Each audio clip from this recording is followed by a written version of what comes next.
Bismillahirrahmanirrahim.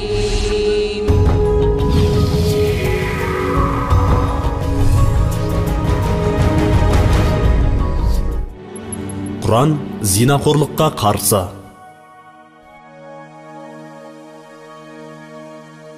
Әрі зинаға жақындамаңдар, өйткені ол жиіркенішті іс және жаман жол. Зинақорлықтың зияны. Алла тағала адамзат баласының абыройын өсіріп, адамдық тұлғасын сақтай отырып, әрі қараңғылықтан жарыққа шығару, ақ пен қараны айыру үшін қасиетті Құран кәрімді түсірді. Біз бүгінгі бағдарламамызда зияны мен зардабы жеке тұлғаға ғана емес, адамзат ұрпағын жоюға дейін алып баратын зинақорлықтан сақтану жолдарын Құран кәрімнен іздейтін боламыз. Зинақорлық некесіз қарым-қатынас. Зинақорлық талай шаңырақты шайқалтып, ақыры ажырасуға алып баратын, мұның салдарынан тірі жетімдер мен тастандылардың санын арттыратын індет. Жасанды түсік жасаудың жаппай белең алуы да зинақорлықтың зиянды жемісі. Бұл дерттің қоғамның құрдымға кетуіне, ұлт ретінде жойылып кетуіне себеп болуы кәдік. Өйткені дәл осы зинақорлықтың кесірінен жер бетінен жойылып кеткен талай қоғам бар. Бүгінде олардың қалдықтары өткенге ғибрат ретінде сақталып келеді. Зинақорлық адамзатқа әлемдік деңгейде қауіп тудырып отыр. Бүгінде айықпас дерт болып жабысқан СПИД ауруы сөзімізге нақты дәлел. Дүниежүзілік денсаулық сақтау ұйымының мәліметі бойынша, дүниежүзі бойынша шамамен 40 миллионнан астам адам СПИД ауруына шалдығып, 25 миллионға жуық адам қайтыс болған. Бүгінде бұл ғасыр індетіне қарсы түрлі шаралар ұйымдастырылып, қаншама қаржы жұмсалып келеді. Өйткені СПИД пандемиясы аумақты, ұлтты, жалпы адамзатты жынысы мен жасына ажыратып жатпайтын, бүкіл жер шарына қаһарын төгіп, бүкіл қоғамды ластайтын дүлей күш. Бұл дерттің 80% жыныстық жолмен жұғады. СПИДпен ауру өлім жазасына кесілгенмен бірдей. Себебі дүние жүзінде осы уақытқа дейін әлі оны толық жазатын ем жоқ. Одан аулақ болудың бір ғана жолы сақтану, алдын алу. Олай болса зинақорлықты ауыздықтау және алдын алу жолдары жайлы Құрандағы ақиқаттарға тоқталайық. Құран зинақорлыққа қарсы.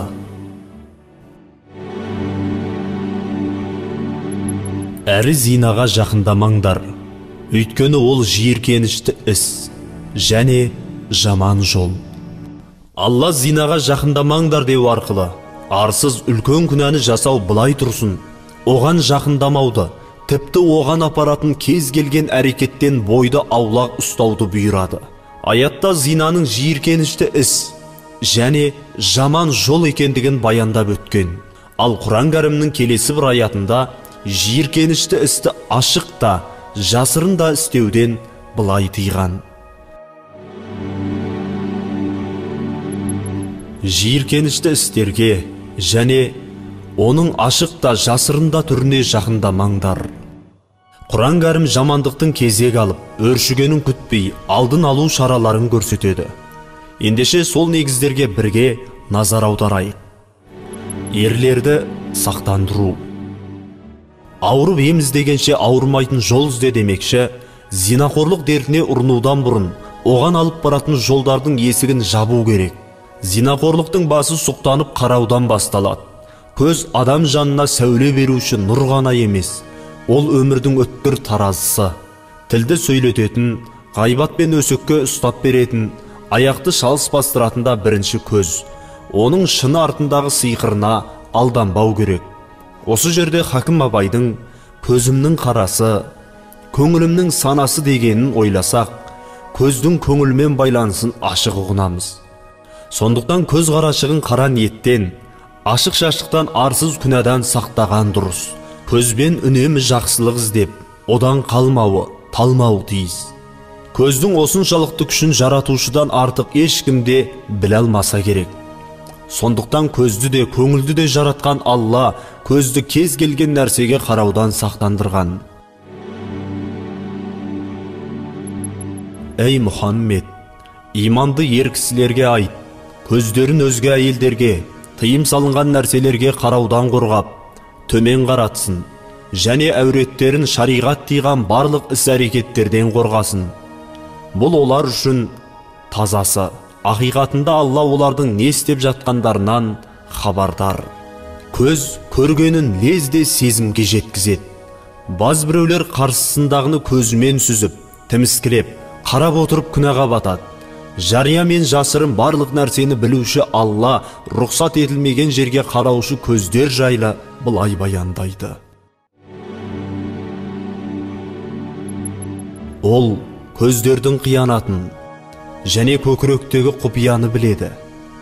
Құран кәрім көздің сиқырына алданып, көңілдің құмарлығына ілескендерді шектен шыққандардың қатарына қосқан. Ал кім бұдан басқаны қалаушы болса, міне, солар шектен шығушылар. Құран кәрімде зинақорлықтан қашу мен сақтанудың үлгісі де көрсетілген. Жүсіп пайғамбар бір қарағанда өзіне еріксіз қарататын ерекше келбетті еді. Оның келбетін көрген әйелдер қолдарын қалай кесіп алғандарын байқамайда қалған сәті Құранда былай баяндалады. Жүсіпті көргенде естері кеткені сонша, олар өздерінің қолдарын турап отырғандарын аңдамай қалды. Ой Аллай, мынау бір адам емес, керемет бір періштенің өзі ғой десті олар. Мысырдың қазына уәзірі Қытбирдің әйелі Зілиха Жүсіпке ғашық болып, көңілдестікке шақырғандығы Құранның мына аятында былай баяндалады. Жүсіп тұрған үйдің әйелі Зілиха оның көңілін өзіне тартпақшы болды да, есіктерді бекітті. Қане, кел бері деді. Жүсіп сонда Аллаға сыйынамын, ол менің Раббым, маған жақсылық істеді. Азғындар ешқашанда бақытты болмайды деді. Міне, өзіне көңілі ауған әйелден Жүсіп пайғамбардың Алладан қорқып, арсыздыққа бармауы Құранда былай баяндалған. Екеуі де есікке қарай жүгірісті.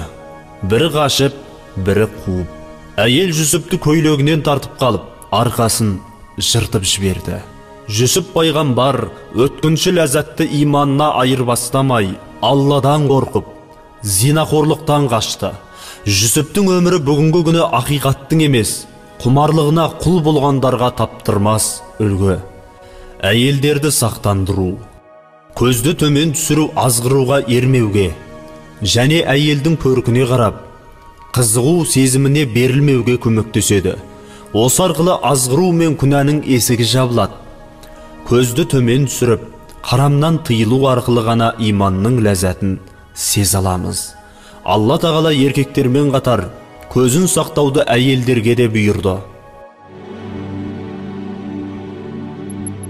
Әрі иманды әйелдерге айт, көздерін өзге еркектерге, тыйым салынған нәрселерге қараудан тыйылып, төмен қаратсын. Жыныс ағзаларын қорғасын және көрініп тұрғаннан сыртқы киімдерінен басқа көріктерін көрсетпесін. Көзін харамға алып баратын кез келген нәрселерден мұқият қорғау, адамды күнәдан сақтап тазалығы мен ізгілігін күшейтеді, әрі имандарына қорған болады. Құран кәрімде зинақорлықтың алдын алу мақсатында әйел затына байланысты мынандай тыйым жасалған. Егер тақуалық етсеңдер, бөгде еркектерге назданып сөйлемеңдер. Онда жүрегінде дерті бар әлдегім дәмеленеді. Әдеттегі сөзді сөйлеңдер. Бұл аятта сөзмен де, ісімен де өзгенің назарын аударуға тыйым салынған. Профессор Леонид Китаев-Смык қазіргі моданың себеп салдарын өз бетімен зерттеп көріп, қорқынышты қорытынды жасаған.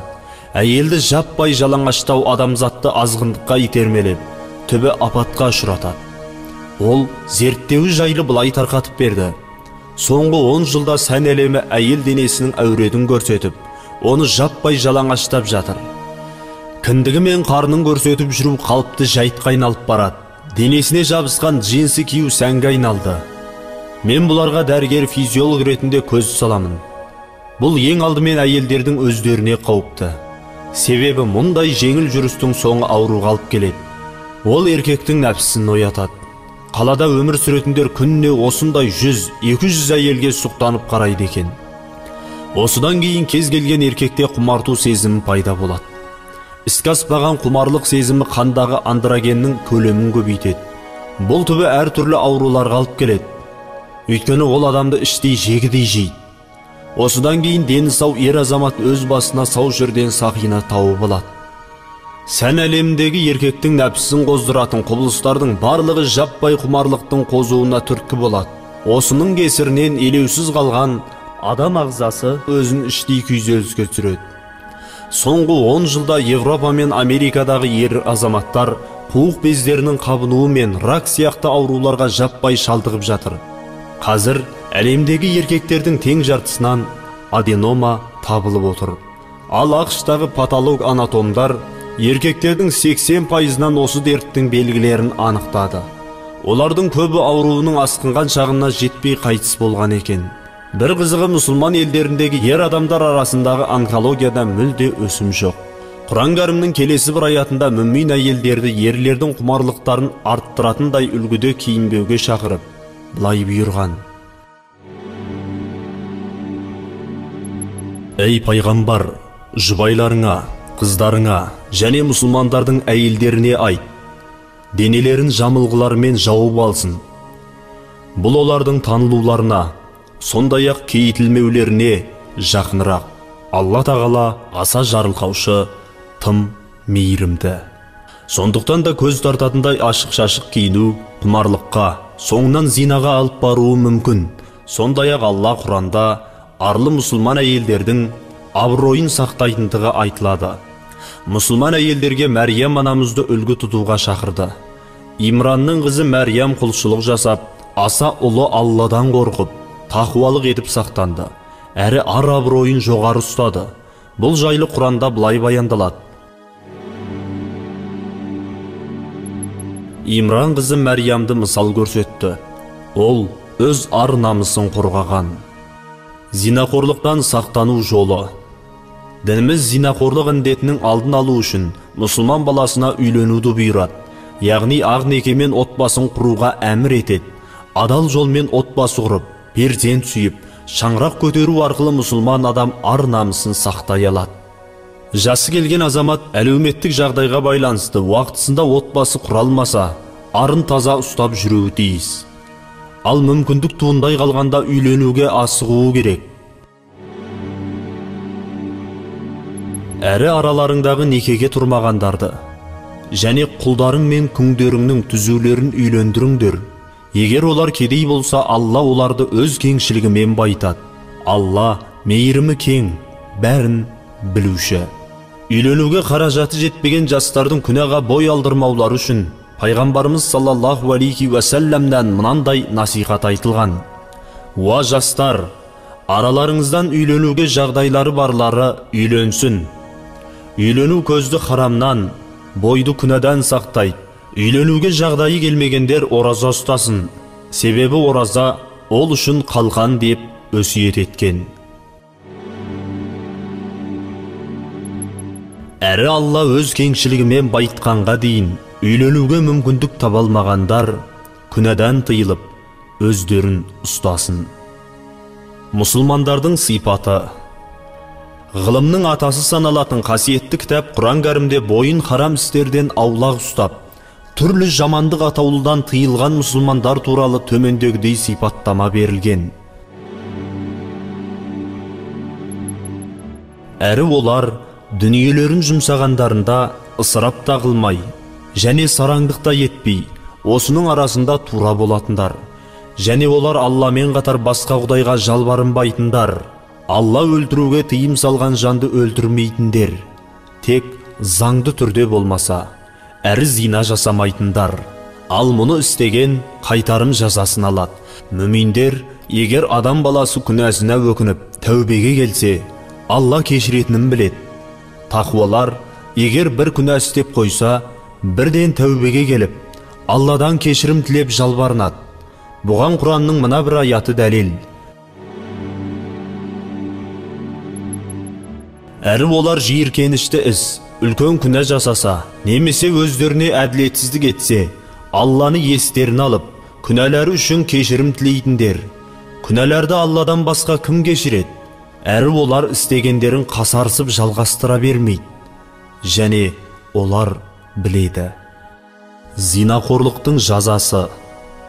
Зинақорлар тәубе етпесе жазадан құтылмайды. Бұл қылықтан арылмаған жан екі дүниеде де жазасыз қалдырылмайды. Құранда зинақорларға мынадай жаза тағайындалған. Зина жасаған әйел мен зина жасаған еркектің әрқайсысына 100 дүреден соғыңдар. Егер Аллаға және ақырет күніне сенетін болсаңдар, оларға аяушылық істемеңдер. Оларды жазалағанда мүминдерден бір тобы көріп тұрсын. Аятта зинақорларды елдің алдына шығарып жазалау керектігі айтылған. Мұның түпкі мәнісі біріншіден мұндай жазаға тартылған адам екінші рет ондай іске бармайды. Екіншіден бұл өзгелерге үлгі болады. Жазаны көру адамды жамандықтан бойын аулақ ұстауға үйретеді. Адам бұл дүниедегі азаппен құтылмайды. Ақыреттік азабы одан да қатты. Ол мәңгілікке жалғасады. Алла тағала Құранда өзіне серік қосып, жазықсыз жанды өлтірген және зина жасаушыларға қайтарым жазасы берілетіндігін уәде етті.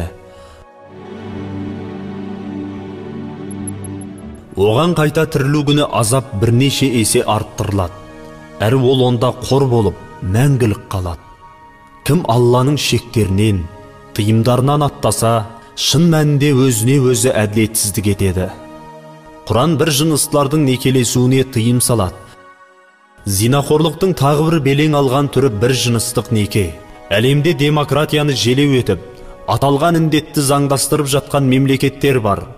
Өркениеттің үлгісі саналып жүрген кейбір батыс елдерінде осындай адам айтқысыз қылықтардың көрініс беруі ұрпақ болашағына балта шабумен тең. Бұл адамды, қоғамды бұзатын қорқынышты дерт, азғындықтың бір түрі. Осы азғындықтың бейнесі бұрынғы қауымдарда да кездескен. Лұт пайғамбар алейхиссалам дәуірінде де не діннен, не қарапайым болмыстан жұрдай елдер болған. Бұл туралы Құранда сондай-ақ Лұт та өз еліне: сендер өздерің көре тұрып, жиіркенішті іс істейсіңдер ме? Сендер әйелдердің орнына еркектерге тәни құмарлық, шахуат танытасыңдар ма? Иә, сендер надан елсіңдер деді. Рухани дағдарыс деген осы. Білім мен біліктілік, тәуір тұрмыс пен жалаң ақыл неге құтқармады? Себебі олардың іргетасы иманға, яғни Алланы танып, оның алдындағы жауапкершілікті сезінуге деген ұлы ақиқатқа құрылмаған еді. Лұттың елі адамзат тарихында алғаш рет бір жыныстық неке деп аталатын ең жиіркенішті іс жасады. Оның жазасы Құранда баяндалған. Оларға тас, жаңбыр жаудырдық. Күнәһарлардың соңы не болғанын көрші. Бұл кент халқына бұзықтықтарының салдарынан көктем бәле жаудырамыз. Расында ойланған елге одан ашық өнеке қалдырдық. Сол қауымдардың белгілері әлі күнге дейін сақтаулы. Бұл ойланған елге айқын насихат. Осылайша олар жер бетінен бүтіндей жойылып кеткен. Мұндай мысалдарды тізбелей беруге болады. Өткен қауымдарға жіберілген азап бүгінгілерге ғибрат екенін ұмытпайық. Алла тәубені қабыл етуші. Құран кәрім зинақорлық жасап, жаза басқандарды үмітсіздікке салынбауға шақырады. Кім надандықпен бір жамандық істеп қойып, артынан тез арада тәубе қылса, Алла шынында олардың тәубесін қабылдайды. Ей Мұхаммед, айт, оларға Алланың сөзін: шектен шығып, өздеріне өздері зиян келтірген, ей менің құлдарым, Алланың мейірімінен үміт үзбеңдер. Ақиқатында Алла күнәлардың барлығын кешіреді. Олар өткен ісіне өкініп шынайы тәубе етсе, Алла кешіретіндігін білдірген. Алланың кешірмейтін күнәсі жоқ. Ол аса мейірімді, өте кешіруші. Ақырет орнаған кезде және жан алқымға келгенде ғана тәубе қабыл емес. Сол үшін тәубе жасауға асығу керек. Алайда одан кейін істеген күнәсіне шынайы өкініп, Аллаға бой ұсынуға қайтқан, тәубеге келген және түзеткендер басқа. Ақиқатында Алла өте кешірімді, ерекше мейірімді. Алайда тәубе деген сөздің мәнісін түсінген жөн. Тәубе бір істі қайта істемейтіндей өкіну. Алайда кім істеген күнәсіне шынайы өкініп, Аллаға бой ұсынуға қайтса, тәубе етсе, әрі иманға келсе және ізгі амал жасаса, олар басқа. Алла олардың жамандықтарын жақсылықтарға ауыстырады. Ерекше мейірімді. Қорта келгенде айтарымыз, зина жасау, уақытша ләззатты мәңгілік азапқа айырбастағанмен бірдей ауыр қылмыс. Зинақорлық өзіңді ғана емес, ұрпағыңды да құрдымға түсіретін індет. Олай болса, бұл дерттен бойымызды алшақ ұстап, Құрандағы құндылықтарды өміріміздің өзегіне айналдырсақ, екі дүниеде абыройымыз асқақтары айқын